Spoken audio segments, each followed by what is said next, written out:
Yeah, so this the employee provocatives again. Now I just woke up this morning and very close to the house. And as I was coming back, I was just thinking about it. What are we not getting right?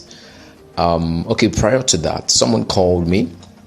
A friend called me, and the friend was telling me about an opportunity that was given to her to work in a place as an employee, definitely, and then she will be paid and all of that, and the stuff. So when we got talking, and then I was done with the talk with her, I was thinking about it. After the talk, I was asking myself, what should be her focus as she's going into that organization? What should be her focus? What skills should she learn that will be very beneficial for her, looking at the state of the economy as a fellow employee? And I came out with these 4 skills. Now, 2 decades, 4 decades, 6 decades, 8 decades, 10 decades ago, these skills were not particularly demanded of every employee. I mean, as a whole. Now, part of them would have. I'm trying to see some organizations that actually did that, but no. It feels like now, even if the organization asked of these skills of you, they were the one putting the pressure on you if you were an employee. But where we are now, as an employee, you don't need to wait for your organization to push or put the pressure on you. You have to put the pressure on yourself by yourself. What pressure? The pressure to learn these 4 skills.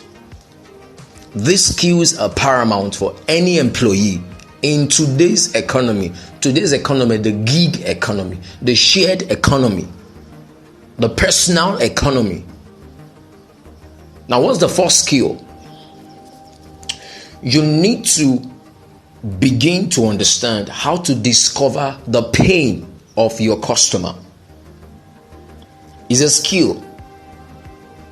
Begin to discover or uncover the pain of your customer. How do you discover the pain of your customer? What are they complaining about?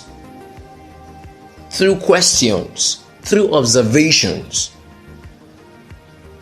You look at what they are saying about your department, look at what they are saying about your organization, look at what they're saying about the industry, look at what they are going for in terms of your competitors. So you need to learn to understand the pain of a customer, not your customer now, a customer. So it's beyond your organization, it's beyond your industry. You have a pain, that's why you buy a particular product. It can be iPhone, it can be Dell computer, it can be maybe getting a diaper from Amazon, it can be placing an order on AliExpress. You need to get to a point where you start developing the skill of understanding the pain of a customer.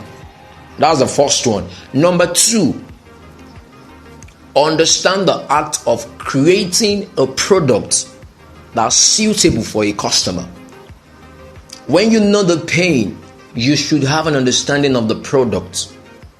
When you know the pain, you should have an understanding of the product. Can you get that? Yeah. So I know what this person needs. I know what she's crying about. I know what he's crying about. And I'm able to create a product to make her stop crying about that same thing. So you need to understand the act of product creation. That's it. Now, your product can be in terms of physical products. It can be in terms of services. Okay. A child cannot read. So I'm creating a product, a service to help the child read. I'm writing a book to help address that. You need to understand this as an employee. You need to understand this. You need to. And these are some of the things you're actually doing in your organization, your office, without knowing consciously. So when you are in need, you're looking at your organization, whereas you've been using the same skill. So you need to know how to create products from the pain. Number 3, you need to know how to sell. Very key. You need to understand how to sell. Now you're thinking, come on, I'm an employee, I'm in the HR department. What concerns me with selling? I bet you have no clue of what's coming to you. You have no clue whatsoever of what's coming to you. You need to understand how to sell. If your organization does not sell, you won't be in business.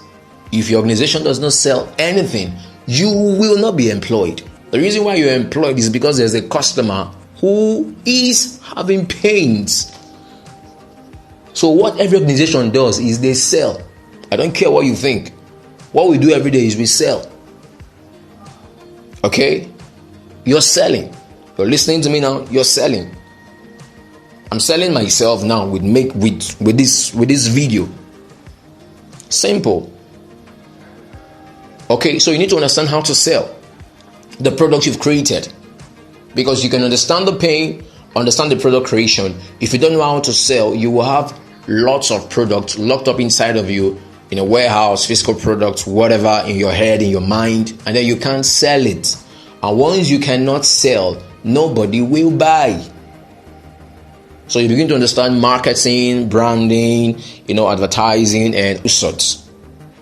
Then the fourth, which is very critical too, is you need to understand how to serve a customer.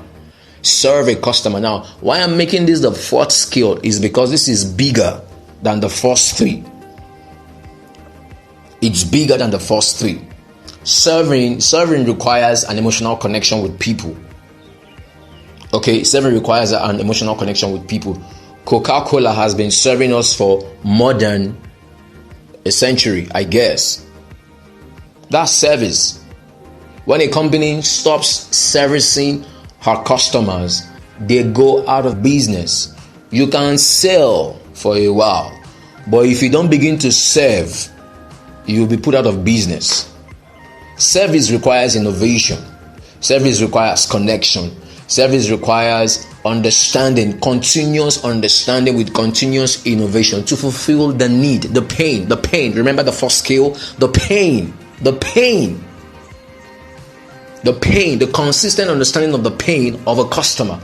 That's what gives you the ability to serve. So if you have this first skill, you are set. You are set to go into any organization.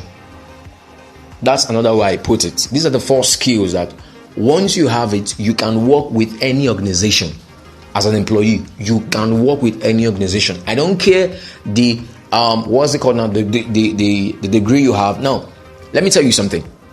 Have you discovered that those in managerial positions, most times they come from different kinds of different fields of study? You can have a doctor there. You can have a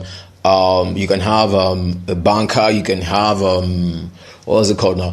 A manager. You can have an architect. You can have an engineer there. But they've come to understand how these things work. They've come to understand the pain, the products, the selling, the service. Now, because of that, any organization can call them up to manage the organization at certain positions. So you need to master this skill.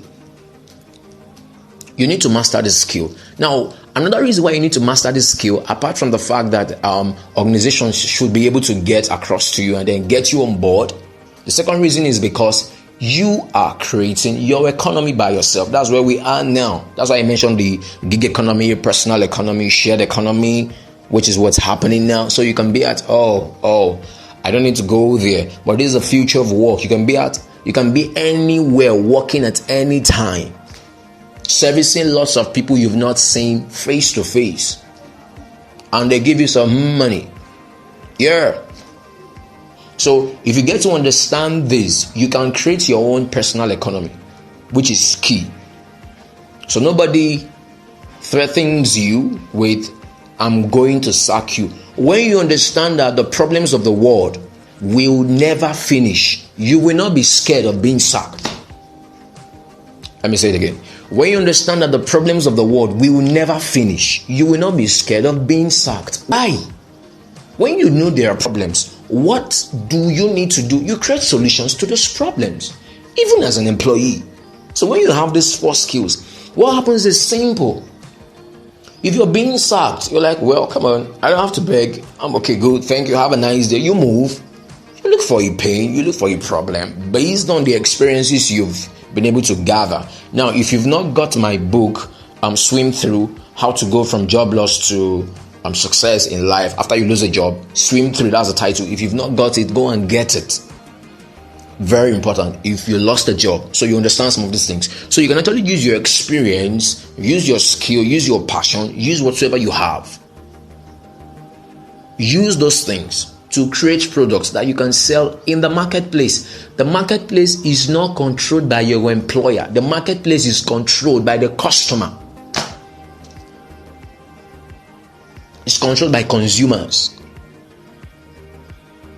And who controls, or whosoever controls the market, controls the money. And you know what that means? If you're connected to the consumer, if you're connected to the customer, you don't have to be bothered about your employer. Simple. I won't go deep into that, okay? Now, you might also need to look at some of the videos in the same playlist, the provocatives for employees. Very vital. Very vital, okay? I had to create this so I could share instant insights with fellow employees to understand what's up. I don't want you to be crying. It's not bad to be an employee. I enjoy it. But hey, the employee of the 21st century is different from the one that used to be, and you have to open your eyes. So get the 4 skills. Let me say them again. You need to understand how to know the pain of a customer. That's one. You need to understand how to create the act of product creation to satisfy a pain, a need. 3, you need to understand how to sell. Sell with your mouth, everything. Sell. 4, you need to understand how to serve. Service is long term, okay? You need to understand how to serve people. Understand how to serve your customer. Understand how to serve the consumer. And trust me, you'll be flying. One more time, I'm Chooks Nabonyi Jr. And this is the Niche Employee Brand.